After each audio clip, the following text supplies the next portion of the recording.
minasyaiton salas. Benteng bagi orang yang beriman itu dari godaan setan ada 3. Al masjidu hisnun, masjid sebagai benteng bagi kita.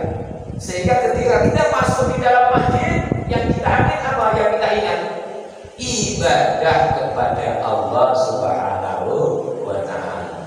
Maka orang itu kalau sholat di dalam masjid berbeda dengan sholat di rumah. Kalau sholat di dalam masjid itu ingatnya apa itu? Biasanya ingatnya angkat tangan lagi. Kalau sholat di rumah ingatnya apa? Buru-buru. Ingatnya buru-buru biasanya kalau di rumah.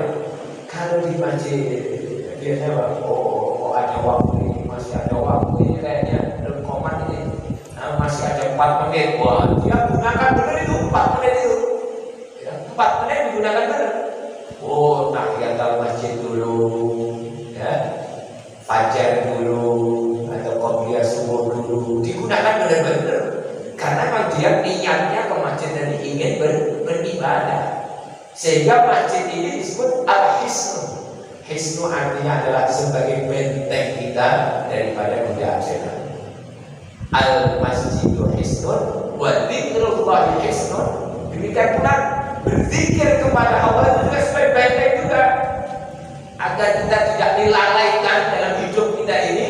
Kita senantiasa ingat kepada Allah Subhanahu wa Ta'ala. Wa dzikrullahi hisnun. Satu lagi, wa qiraatul Qur'an hisnun.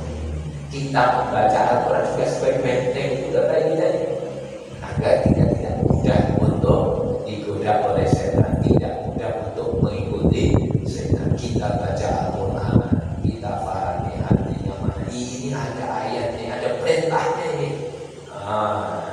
Sehingga kita jauh daripada godaan setan. Kita senantiasa mengikuti kehendaknya Allah. Kita mengikuti Al-Quran yang di dalam Al-Quran yang dikehendaki oleh Allah Subhanahu wa Ta'ala.